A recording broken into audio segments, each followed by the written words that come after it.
I'm David with EV World News. We talk about electric vehicles, green energy, and the stock markets. It's a Tuesday, and I'm back in studio today with our founder and chief editor, Bill Moore. How's it going today, Bill? Well, it's going well. Thank you for asking. All right, so we're clearly out of winter and headed into summer. We're getting some No warm days. kidding. Yeah, we're talking approaching 90 this afternoon? Yeah, I saw something kind of funny. U.S. News and World Report, they rate all the states on different things from obesity to crime and income. The weird thing, Nebraska ranked number one in infrastructure. We apparently have the best infrastructure of any state for the population. Well, there's so few of us, so I guess if you Yeah. chopped it up, and then okay. Yeah, I don't know what that means. I mean, like, we live in Sarpy County. There's no public transportation in Sarpy County, but Well, there's no question about the quality of the roads. yeah, there sort of is. I mean, there at least there was a city bus comes down 84th Street to Papillion, and then that's how my Oh, it dad got does? to work every day. Yeah. Oh, didn't know that still Yeah. happened. I don't know if I've ever noticed a bus on 84th. There probably has been one, but That's early morning. There's only one that I'm aware of. all right. Well, let's start out talking about this weird article from Jalopnik. These cars won't be worth buying if the EV tax credit goes away.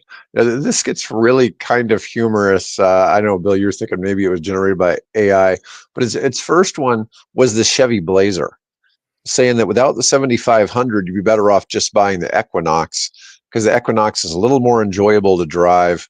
It's a little cheaper. It's a little smaller, but still family oriented, Okay. and just much more compelling because it's $11,000 cheaper to start with. Okay. Now, are we talking about the electric versions or the gas versions here? Oh, the electric, the EVs. the electric. We're only talking about Okay. EVs. Okay. Yeah. The Blazer EV versus the Equinox EV. Well, the Equinox EV is already $7,500 cheaper, then why does it matter? I mean, I'm sure the Equinox is running circles around the Blazer already. When it's starting at, they put this thing starts at 33.6. Good luck finding one at a dealer that's exactly. even remotely close to that. Exactly. Because the dealers don't. But then the weird thing is it says literally any Tesla would not be worth buying with tax credits. This is clearly somebody who's anti-Tesla. Musk is the one who's out saying, hey, let's get rid of the tax credits because Tesla doesn't need them to sell their cars. Yeah. And, that one is... well, we'll see. Yeah, well, he's got the margins. He's got the margins. Not everybody else can take it. So I don't know. It's an interesting thing. They're trying to talk about how there's so many used Teslas for sale now. It's like, well, in the EV space, if there's used EVs, they're pretty much going to be a Tesla because that's what most of what there's been. Yeah, exactly. Yeah. When it was probably at one point 80% of all of the EVs sold in the United States. Exactly. And it slowly dropped down to 50%. But that's only because... Well, I don't drive very much, right? I spend all my time here working hard for all of you viewers, collecting all these stories. But when I do get to drive and get out on the road, I'm always seeing Teslas now. Omaha. So I mean, this is they're making inroads here, and for me that's encouraging to see. Okay, I have issues with the guy who took over the company aggressively, but anyway, but to see the cars on the road and see people driving in them, enjoying them. Although we did go out and had a meeting this morning and met with a gentleman who was used to run a large successful engineering company here in town, and he we were talking as we walked outside to our cars. And he was saying, boy, is he glad he didn't buy a Tesla. Instead, he had a Toyota, whatever their Rivian or whatever it is, their big hybrid that they had. Of course, he says it gets 40 miles to the gallon around town, but his wife didn't want him to buy a Tesla, and he's glad that he didn't, given all of the static that we're seeing. But That isn't. Now, did he buy a Busy Forks? Oh no, he bought a hybrid. So he probably got yeah, I forget the name of it. It's the Highlander. No, it's a more of an SUV. Well, the Highlander is SUV. No, it's not a Highlander. It's the RAV4. No, starts with a V. See, there's the problem is that it's so little known. Everybody knows a Prius or the RAV4. This thing I've only come across occasionally reference to it in the news. So, but he likes it. It's big. Starts with a V. Huh.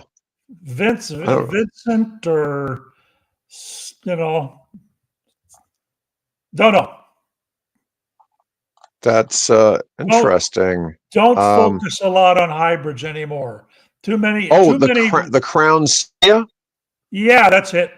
Oh yeah, the Crown's cool looking vehicle. Yeah. Yeah, I've seen those. Kind of looks like they're derived from one of their Lexus models. Actually, I actually think they look a little bit from the back. They look kind of like the newer BMW, like M5 and M6. Oh, could they've got a similar styling from the rear. Right, I couldn't verify that. Again, I got too many pure EVs that I have to deal with anymore. There you go. Which is a good thing. All right. So the next vehicle they were suggesting was the GMC Sierra EV. And their suggestion was you should buy the Chevy Silverado EV instead. Now, they're both made by the same company. GMC is generally a little bit more expensive than Chevy, but they're outfitted a little nicer. And while there is a GMC base model for about $65,000,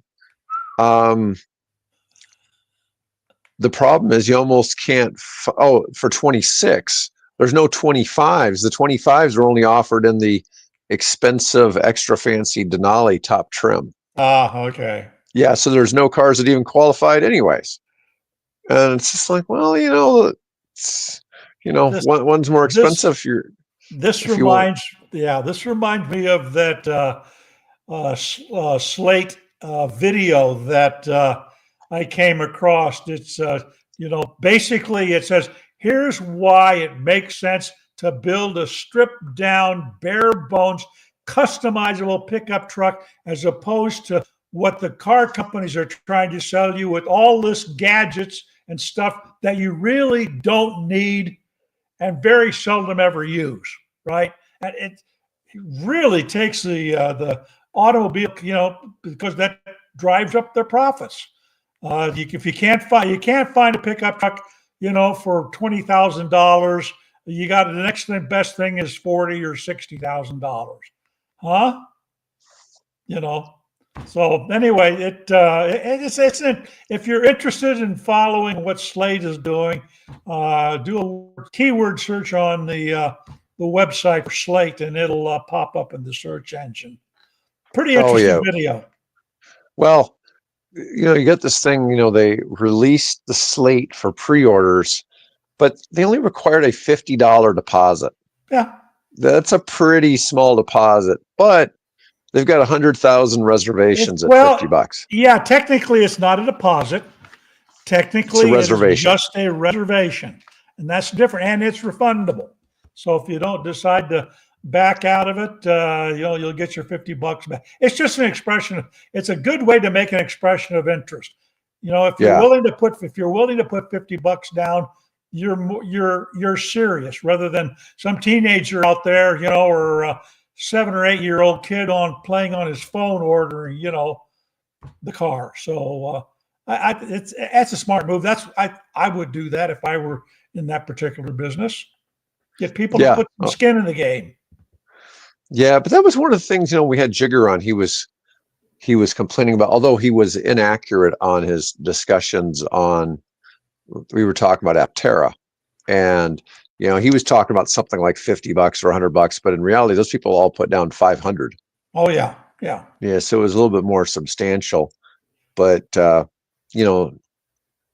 keep seeing Aptera news, and well, they keep pumping out reports on the progress that they're making, and other media outlets continue to write reports on them and take the cars out for drives and things like that. I do that, but I don't live in Southern California. I don't live in particularly down near the San Diego area where they're based. Yeah. Well, anyways, the thing is though, 100,000 is quite the number. It'll be interesting to see if they're able really to stick to that price. You know, they're talking about 20,000 after tax incentives, Right. but you know, will there be tax incentives for it? Now we're going to talk a little bit about Rivian. So there's another news story about Rivian that says that for companies that have produced less than 200,000 cars, if the tax credit goes away, they would still be able to, through all of 2026, their buyers would still be able to get the $7,500 okay. tax credit. I had not seen that. Yeah. So Rivian hasn't hit that number yet. So even if the number goes away, Rivian would be able to still produce and get the $7,500 tax credit on the R2 and all that all through 26. Now this is interesting because this is a carryover from the original incentive programs that were set up. What was it, during the Obama administration? Mm-hmm. They set up, once you built 200,000 of the cars or something like that, then the incentives would either all go away or would gradually. I don't remember exactly which, but you would, it would no longer be applicable. Of course, then Biden came along and reinstituted that and expanded it. But that's a carryover from that. Was that 200? I think it was 200,000. Yeah, because I remember Tesla hit it when they released the Model 3. Yeah. And that became an issue for a while because they exhausted all of the funds. A small business incentive, yeah, it is a small business incentive, but is it? If you're selling 100,000 cars, are you really a small business? But still, I get it. It lets it's a challenge in the auto manufacturing business to stay in it and compete. So, it's. Well, and it's tough even for the big ones because you see what Nissan's doing. Yeah, Nissan is laying off 100,000 workers and closing factories because they lost what $4.3 billion in the last quarter. Yeah, it's a big number. So it's a tough business, even if you're an long established OEM. Well, you look at some people like General Motors, Ford, Toyota. Now, is Toyota conglomerate? I mean, did they buy up a whole bunch of other car dealerships or car brands? Car brands. They've got some sub brands underneath them. I can't tell you which, but there are that provide either contracted engineering services for. Yeah, that's a little different. I think of like Ford owning Lincoln and Mercury and GM, Toyota is Lexus, right? They have the Lexus brand, and I think there's some that are exclusively available just in Japan. Can't tell you which. Again, I'm not an encyclopedia on all the details of all the car manufacturers. I just kind of scratched the surface. Yeah, so they own some Mazda and Subaru. Yeah, I'm thinking more along the lines of we used to have like Pontiac and, other brands that were, right. I don't know if they were created by GM or simply acquired by GM. Yeah, bought by GM back in the 20s. Yeah, a long time ago. I mean, Toyota's been around a long time, right? So, yeah, when did I think they actually? Did they start after the war? I think they made sewing machines. I think originally.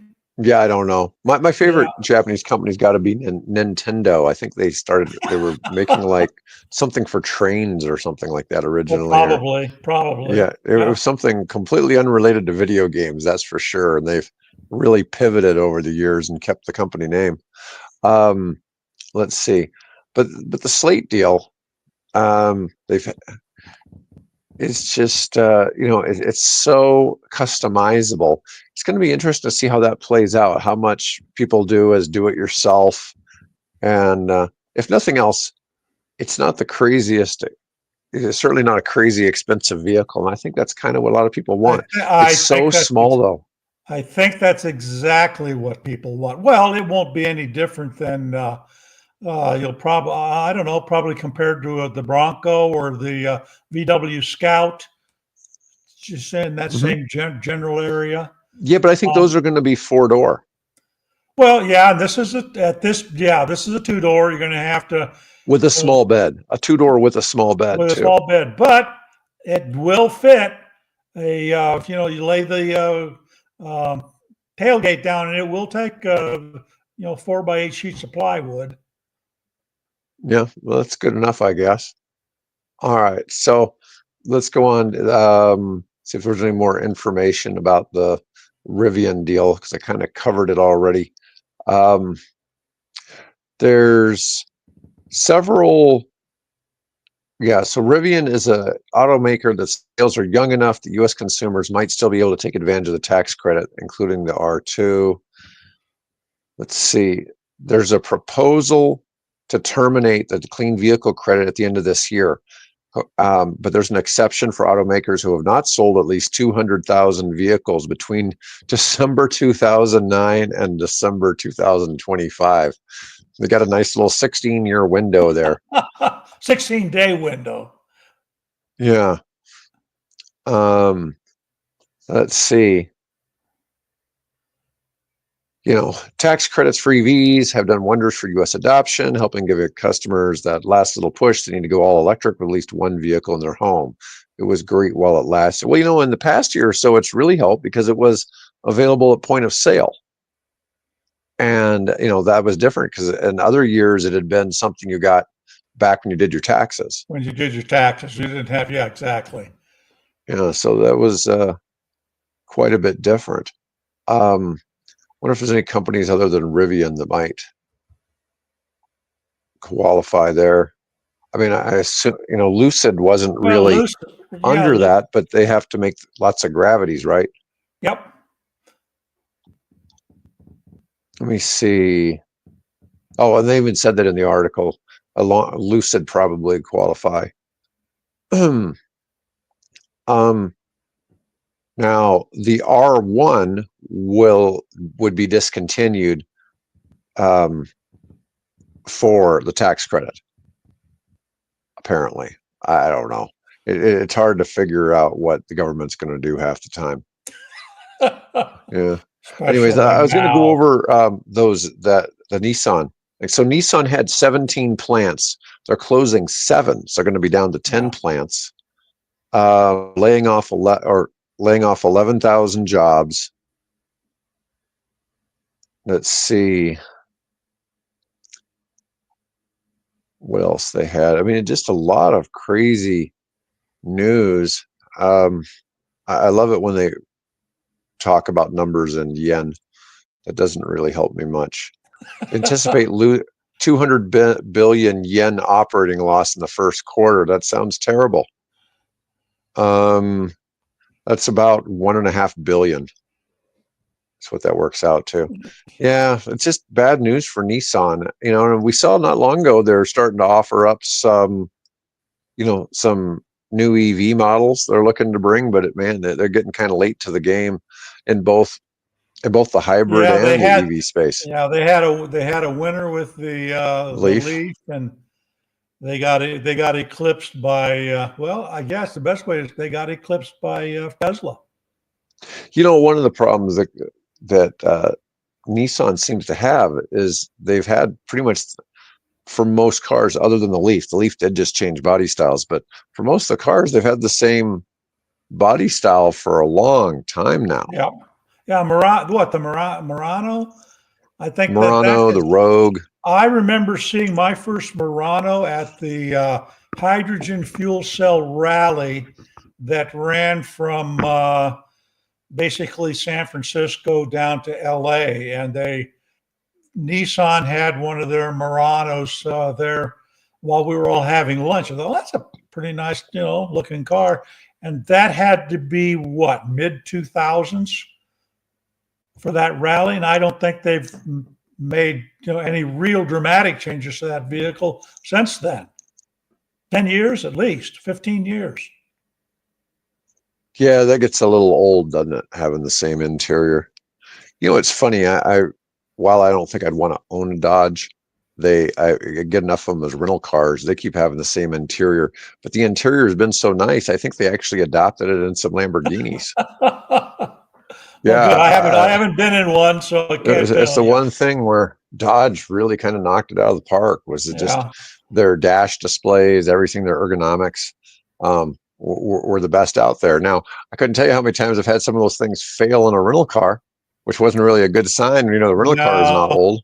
Well, somebody recently took one of the Charger EVs on a Yeah. 700-mile road trip, and they had nothing but grief, but it wasn't the car's fault.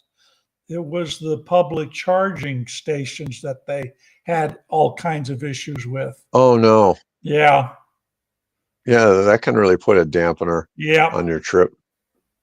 All right. So let's talk about the North Sea news. The world's biggest treasure found lying in the North Sea in a revolutionary discovery. Well, we know that there's lots of oil being drilled in the North Sea and all that. I mean, Norway's big at it. A lot of countries over there that are drilling in the North Sea. They found hydrogen.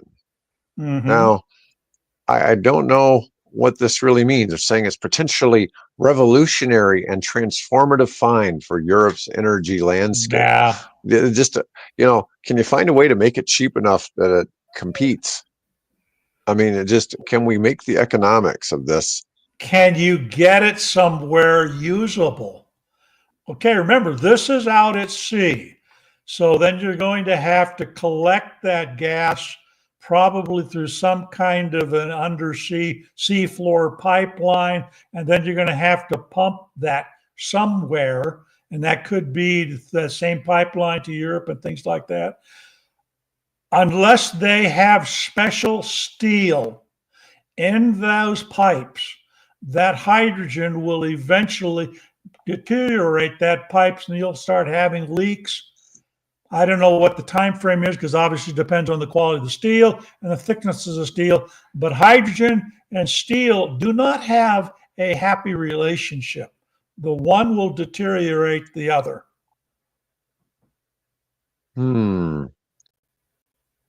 Yeah, the article doesn't really explain why this is so great. All it does is it starts talking about how badly Europe wants to be, carbon neutral and, have all these goals. But, the big thing I'm always looking at is what are the economics of this? Can you make it affordable enough that it makes sense to replace gasoline with this?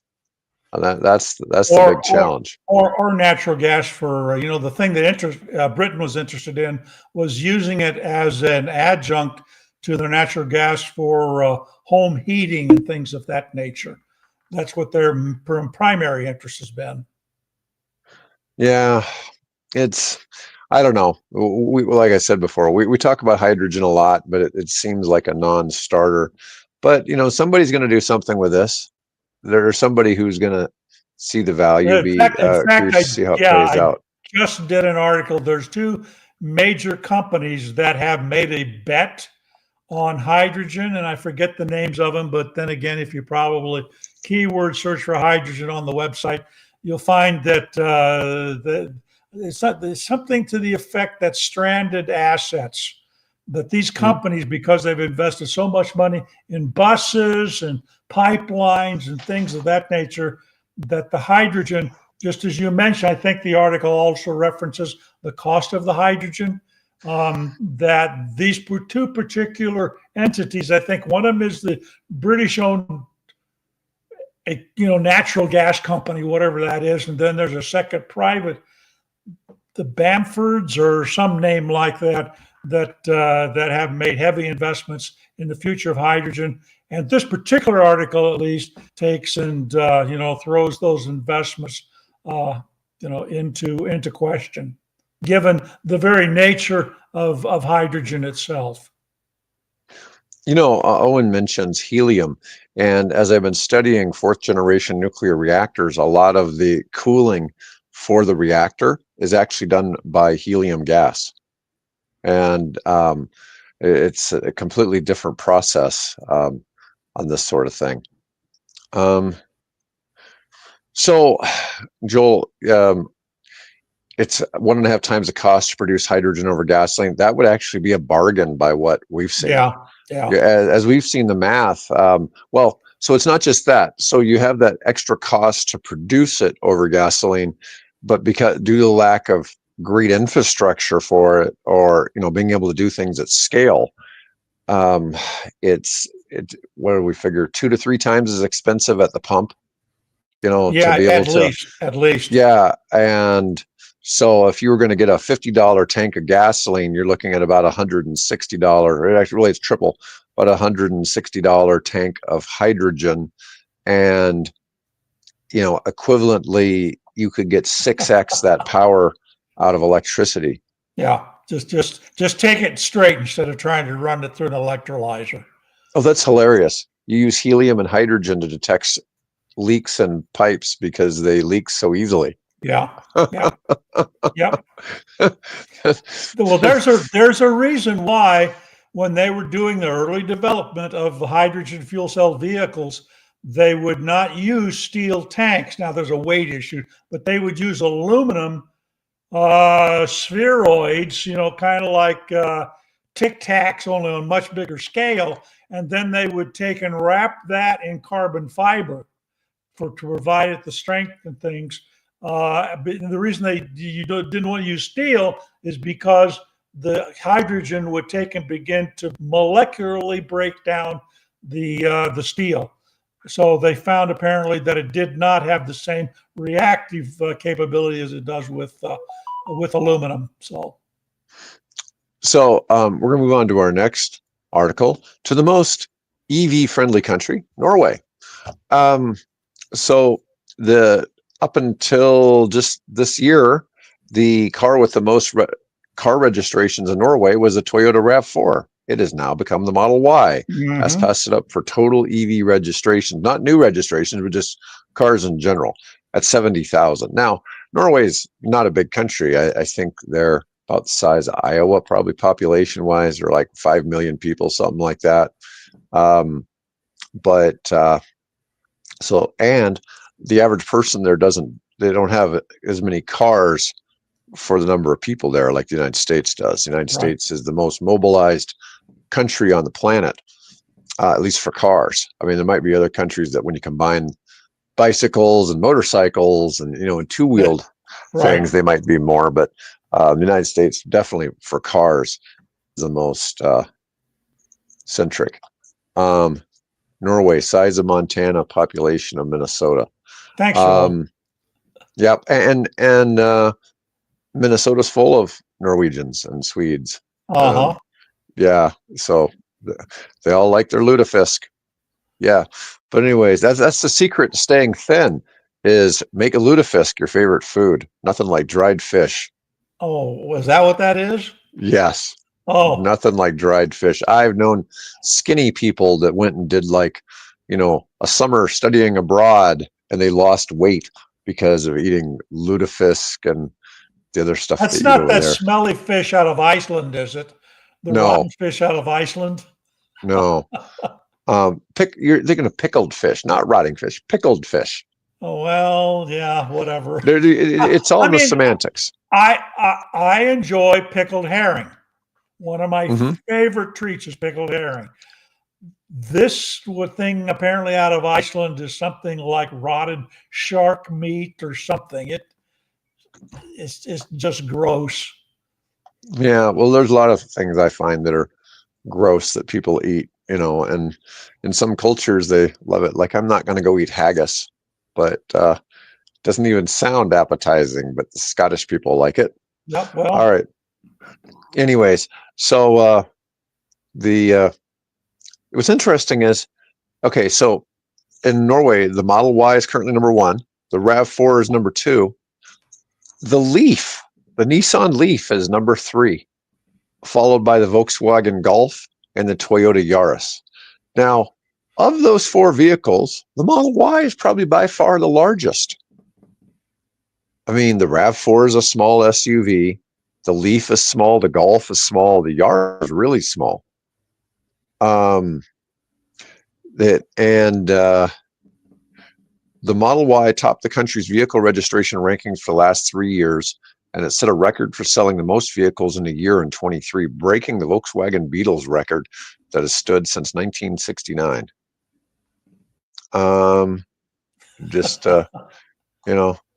I guess that the Norwegians didn't get the message to not buy Tesla. Let's see. I got to go back through these. Oh, wow. Since Ukraine started, Norway has 5x their energy exports. Wow. That's pretty impressive. Well, yeah. I had no idea that they had increased their oil exports or their energy exports that much. I'm sure they're selling a ton of LNG to Europe. And the government does subsidize things, but they subsidize in a different way. So they don't do tax credits. What they do is they don't charge a value-added tax on EVs, which in theory is a bigger incentive than what the U.S. does, giving people a tax credit. Yeah. So they're, a $50,000 car in Norway would probably have a $20,000 VAT or something like that. Maybe not. Might only be like $15,000 VAT, but that's still double what our tax credit is. Significant, yeah. It's a big number. Fermented foods have vitamin K. Yeah, there's a lot of benefits to fermented foods, and it's funny because it's one of those things that U.S. culture has kind of gotten away from. Well, bread is fermented, right? Well, beer is fermented. I don't know. Beer's fermented, bread. Hey, the old chicken versus egg, which came first? Which came first, beer or bread? Probably beer. I don't know. That's a good question. So I got something on the investing side. So in terms of sustainable investing, Gen Z and millennials are leading the shift towards sustainable investing. Approximately 80% of Gen Z and millennial investors plan to increase their allocations to sustainable investments this year. They take this into factor when they invest in companies, which is very different. I think that's my signal. Probably your guy, and we've been half an hour. He's already late. He's already late. Dave has an HVAC guy coming that was supposed to have been there at like between 8 and noon.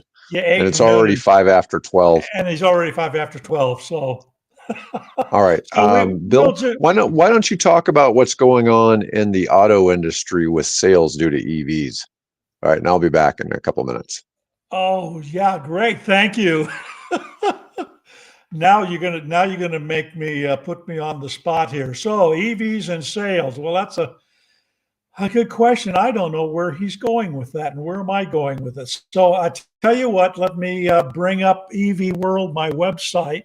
Bear with me, and I'll see if I can find it here on my computer. So anyway, I was not counting on having to do this by myself. Okay, let's see here.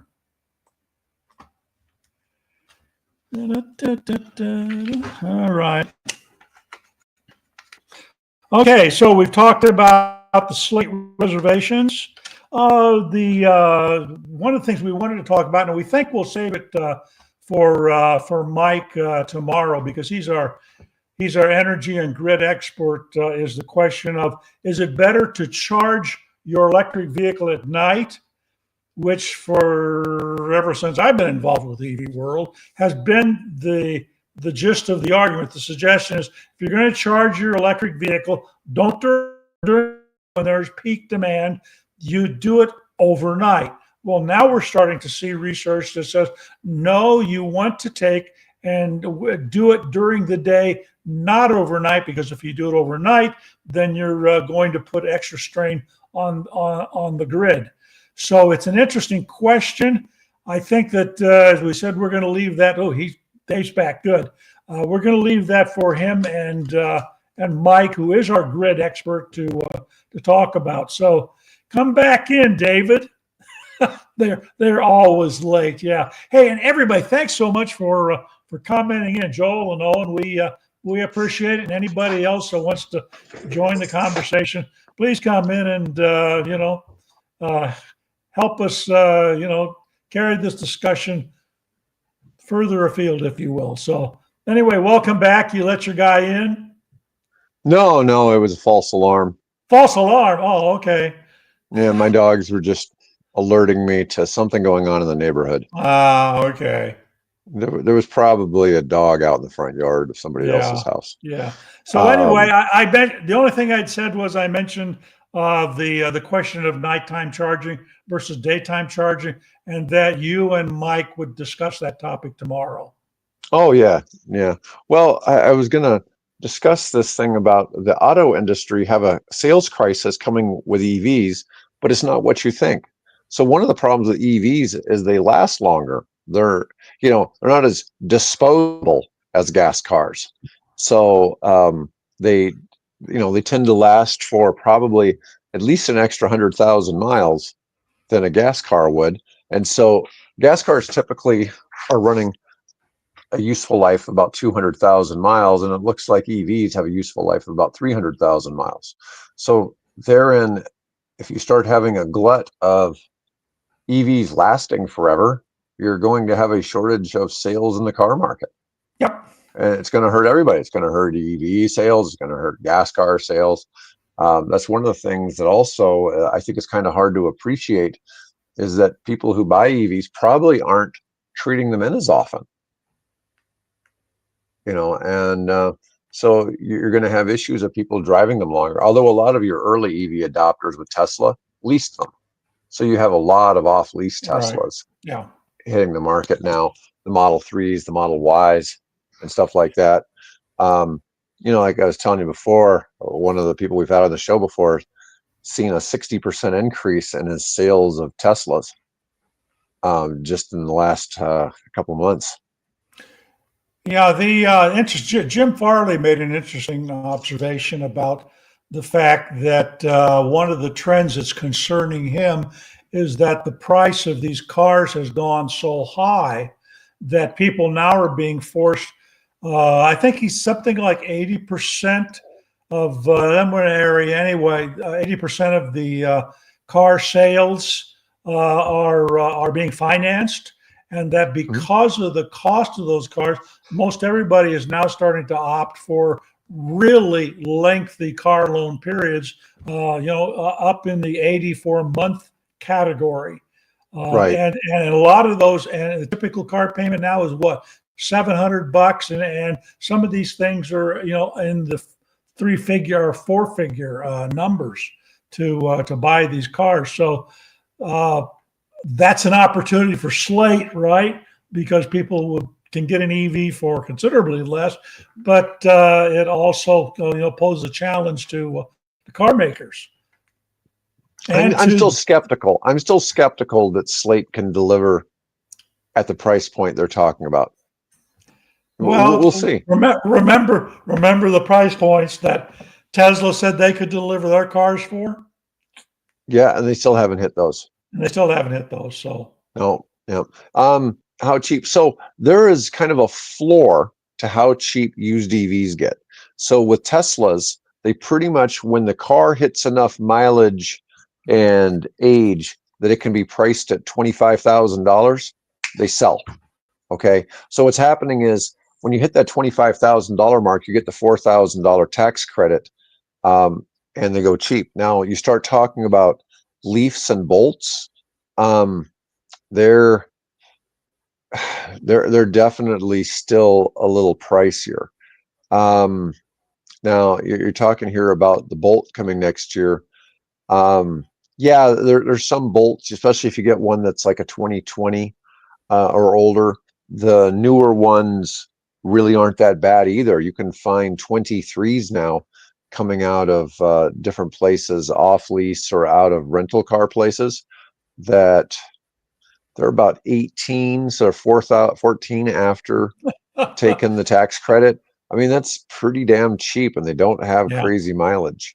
So that changes things a lot. Yeah, that's exactly. I paid I think it was 18, right around 18,000 for mine. 2022 with just a little over 28,000 miles on it. Yeah. So I'm getting my batteries. Last time I did a full charge, it was 200 and I think it was 249 miles. Yeah. Joel brings up an interesting point. If the population, 80% are barely getting by, how do they expect to sell these expensive vehicles, ever meet your average person? Well, the average person doesn't buy a new car. So this is where this gets a little strange, is that most cars sold are used cars. But there's a certain amount of people that are going to go buy new all the time, and it's not necessarily by wealth or anything like that, because there's always, I see signs all the time around here to still be able to find some cars for $250 a month lease payments. It's probably not great. It might be less than 10,000 miles a year driving it. It might be like 7,500 miles or something like that.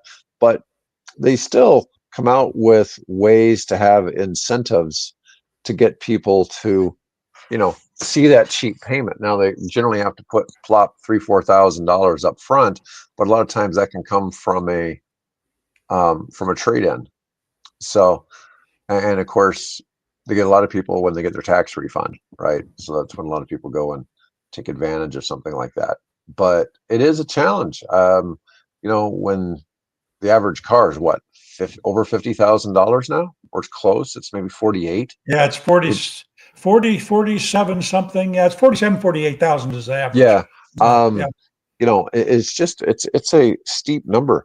I saw recently where the average price per month, total cost of ownership of a car on average in the United States is like $1,050 a month.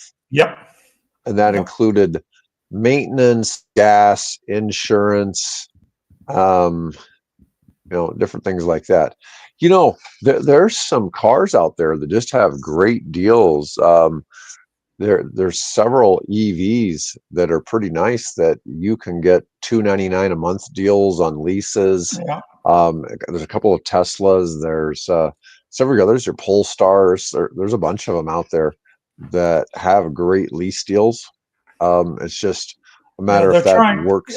Yeah, and in the case there, the Clean Titans, they have excess capacity. They've asked their workers, Tesla has asked their workers, particularly those that are working on the Cybertruck, take a week off. We've got, I think they have something like 3 months of inventory of Cybertruck. I saw similar comments about they're really giving some great deals on the Model Y to try to move backlogged inventory. So right now, the addicts of Elon are catching up to the company in the forms of sales, and so they're trying to do whatever they can, whether that's making special deals on the automated driving system, whether it's free charging for a year, whatever kind of incentives they can do to get to move that inventory. So I would imagine I could see somebody 0% APR. That's obviously that I would think that it's Tesla Financing's doing that rather than my local bank here in town offering right that. Well, anyways, so Bill, good show today, and folks, thanks for chiming in and watching us today. I'll be back with our engineer Mike Herzog tomorrow, and then on Thursday Bill and I have a special guest. So that's right, we do, don't we? All right, good. All right. What do we got here? Atlas Shrugged 1.